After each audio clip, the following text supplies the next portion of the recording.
एक शहर में रीमा और उसका पति पंकज हंसी खुशी एक छोटे से घर में रहते थे। पंकज की अच्छी खासी नौकरी थी।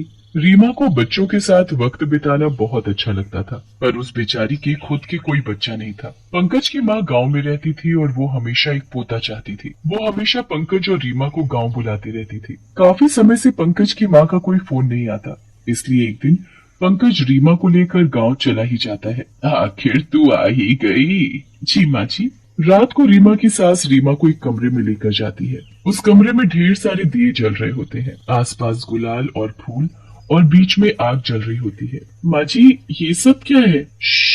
चुप चुपचाप यहाँ बैठ जा। ये सब तेरे भले के लिए ही है। तुझे बच्चा चाहिए ना? हाँ।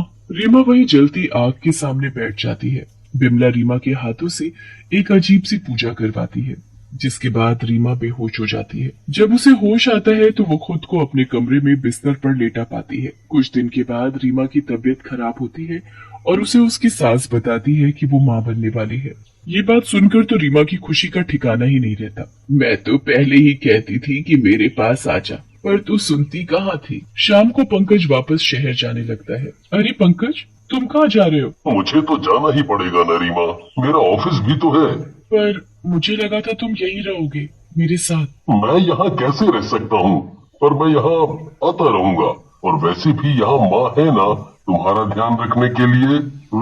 पंकज शहर चला जाता है और रीमा बहुत उदास हो जाती है। बिमला रीमा को हर वक्त घर के अंदर ही रखती है। वो उसे घर के आंगन से बाहर ही नहीं जाने देती। उनके घर से दूर दूर तक वैसे ही कोई नहीं रहता था, और ऊपर से रीमा उस घर में अकेली, उसका वहाँ बिल्कुल मन ही नहीं लगता था। एक दिन रीमा अपनी सास से बाहर जाने के लिए कहती है, कितनी बार कहा है कि तू इस घर के दरवाजे पार नहीं करेगी, फिर भी तू वही बात बोलती रहती है। इतनी मुश्किल से तू माँ बनी है, क्या चाहती है कि गांव वालों की तुझे और तेरे बच्चे को नजर लग जाए? बता। नहीं नहीं, मैं यही ठीक हूँ। धीरे धीरे रीमा के 9 महीने पूरे हो जाते हैं। एक रात रीमा की तबीयत बहुत खराब हो जाती है और वो एक बेटी को जन्म देती है और बेहोश हो जाती है। अपनी पोती को देख बिमला गुस्से से लाल हो जाती है और एक चुड़ैल में बदल जाती है। मुझे पोती नहीं पोता चाहिए था, पोता। इसे मैं नहीं रख सकती, इसे तो मरना ही होगा। चुड़ैल दादी अपनी पोती को उठाकर ले जाती है और उसे मारकर एक कोठरी में बंद कर देती है। उसके बाद वो वापस रीमा के पास जाती है और अपने पुराने रूप में आ जाती है। उठते ही रीमा अपने बच्चे के बारे में पूछती है। अरे मेरी बहू, तुम्हें तो एक मरी हुई बच्ची पैदा हुई थी, मैं अभी उसको दफना कर आ रही हूँ। नहीं, ऐसा नहीं हो सकता। इतने साल बाद तो मुझे ये खुशी मिली और मैं उसकी शक्ल भी नहीं देख पाई। ये खबर सुनकर पंकज उसी दिन शहर से गांव आ जाता है और रीमा के पास रहता है। बिमला फिर से रीमा को उसी कमरे में ले जाकर उसके हाथों पूजा करवाती है और कुछ दिन बाद फिर से रीमा माँ बनने की खुशखबरी देती है। पर इस बार भी रीमा एक बेटी को जन्म देती है। बिमला गुस्से में फिर से चुड़ैल बन जाती है और उस बच्ची को मारकर कोठरी में उसकी लाश फेंक आती है। बार बार यही होता है। हर बार रीमा बेटी को जन्म देती और चुड़ैल दादी अपनी पोती को मारकर उसकी लाश कोठरी में फेंक देती। ऐसा करते करते रीमा 12 लड़कियों को जन्म दे चुकी होती है, जिनको उनकी चुड़ैल दादी मारकर कोठरी में उनकी लाश फेंक देती है। रीमा एक बार फिर से माँ बनने वाली होती है, पर इस बार रीमा इन सब से बहुत परेशान हो चुकी होती है। एक रात रीमा को बच्चों के रोने की आवाज आती है। अरे, ये बच्चों के रोने की आवाज कहाँ से आ रही है? हमारे घर में कोई बच्चे नहीं है, जरा जाकर देखती हूँ। रीमा उठकर जाती है तो उसे उन बच्चों की आवाज उस कोठरी से आती है। रीमा धीरे धीरे कोठरी की तरफ बढ़ती है कि तभी बच्चों की आवाज आनी बहुत धीमी हो जाती है। रीमा कान लगाकर ध्यान से आवाज सुनने की कोशिश करती है। पीछे से रीमा के कंधे पर एक चुड़ैल का हाथ आता है और रीमा जोर से चिल्लाती है, कौन है? कौन है यहाँ? कौन है? क्या हुआ बहू, तुम यहाँ क्या कर रही हो? माँ जी, वो इस कमरे से बच्चों के रोने की आवाजें आ रही थी। अरे बहू, इस घर में तो कोई बच्चा ही नहीं है, तो कैसी आवाज? तूने कोई सपना देखा होगा, चल जाकर सो जा। नहीं माँ जी, मैं सच बोल रही हूँ। आवाज सुनकर पंकज भी आ जाता है। रीमा पंकज को यकीन दिलाने की बहुत कोशिश करती है, पर वो भी उसकी बात पर यकीन नहीं करता। सब जाकर वापस सो जाते हैं, पर रीमा नहीं सोती। उसे वही आवाज ध्यान आती रहती है। वो आवाजें कोई झूठ नहीं थी। मैंने 12 बच्चों को जन्म दिया, पर आज तक माँ जी ने मुझे एक की भी शक्ल नहीं दिखाई। बस हर बार एक अजीब सी पूजा करवाती रहती है। आखिर ये सब क्या चक्कर है? मुझे इन सब का पता लगाना ही होगा। रीमा उस दिन से हर चीज पर ध्यान रखने लगती है, खासकर अपनी सास पर। 2 दिन बाद रीमा को फिर से रात को बच्चों के रोने की आवाज आती है। रीमा भागती हुई जाती है और जैसे ही वो कोठरी तक पहुंचती है तभी वो आवाजें बंद हो जाती हैं। आखिर इस कोठरी से हमेशा बच्चों के रोने की आवाज क्यों आती है? मुझे इस ताले को तोड़ना ही होगा, पर इसकी चाबी तो माँ जी के पास होती है और वो मुझे कभी इसकी चाबी नहीं देंगी। मुझे चुपके से ही लेकर आनी होगी। रीमा चुपके से अपनी सास के कमरे में जाती है तो वहाँ उसकी सास होती ही नहीं है। रीमा को ये देख बड़ी हैरानी होती है कि उसकी सास इतनी रात को कहाँ चली गई। वो पूरा घर जाकर देख लेती है पर उसे उसकी सास कहीं नहीं मिलती। फिर उसे वही कमरा याद आता है जहाँ वो उससे पूजा करवाती है। रीमा जल्दी से उस कमरे में जाती है तो उसके होश उड़ जाते हैं। एक चुड़ैल आग के पास बैठकर एक गुड्डा बना रही होती है। इस बार मुझे पोता जरूर मिलेगा। मैंने इतनी कोशिश की पर हर बार मेरी बहू ने एक लड़की को जन्म दिया, पर इस बार नहीं।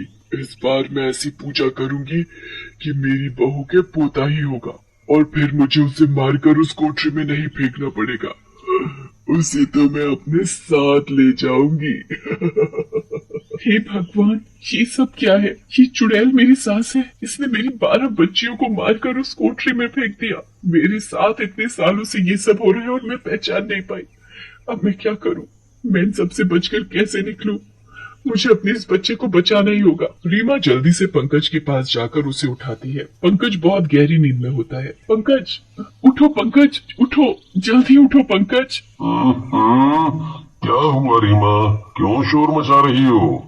हमारे साथ बहुत गलत हुआ है पंकज।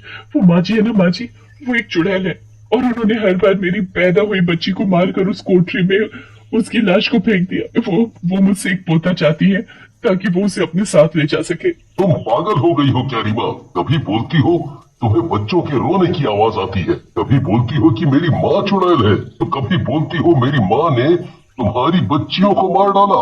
लगता है तुम सदमे से पागल हो गई हो। मैं झूठ नहीं बोल रही पंकज, बस एक बार मेरी बात पर यकीन करो। तुम्हें हमेशा माँ जी उसी वक्त शहर भेज देती है जब मुझे बच्चा होने वाला होता है ताकि तुम्हें कुछ पता न चल सके।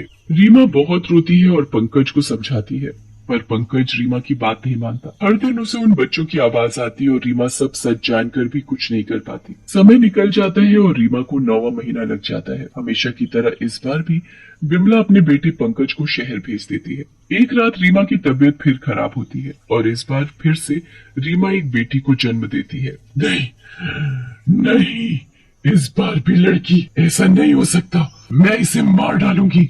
जैसे ही चुड़ैल दादी उस बच्ची को मारने लगती है वहाँ पंकज आ जाता है। छोड़ दे मेरी बच्ची को। पंकज, तू यहाँ वापस कैसे आया? मैं यहाँ से गया था पर मेरे कानों में रीमा की बातें गूंज रही थी। मैं जब यहाँ से निकला और गांव वालों से पूछा तो उन्होंने बताया कि मेरी माँ तो सालों पहले मर गई है और उस दिन के बाद से वो चुड़ैल बनकर गांव वालों को परेशान करने लगी थी, इसलिए सब यहाँ से दूर चले गए। हाँ, मैं मर गई एक पोते के इंतजार में, पर मुझे तेरी बीवी एक पोता नहीं दे सकी। मुझे पोती नहीं, मुझे पोता चाहिए, पोता। पोते के चक्कर में तुमने अपनी 12 पोतियां मार डाली। कैसी दादी हो तुम? बकवास मत कर और चला जा यहाँ से। मैं अब इस पोती को भी मार डालूंगी। चुड़ैल अपनी उस पोती को लेकर उस कोठरी की तरफ जाती है। पंकज पीछे पीछे भागता है। रीमा को भी होश आ जाता है और वो भी अपनी बेटी को बचाने के लिए उस चुड़ैल दादी के पीछे भागती है और रोते रोते अपनी बच्ची को मांगती है। चुड़ैल दादी उसकी एक नहीं सुनती और उस कोठरी का दरवाजा खोलती है। दरवाजा खोलते ही वहाँ 12 चुड़ैल बच्चियां होती है। हम अपनी बहन को मरने नहीं देंगे।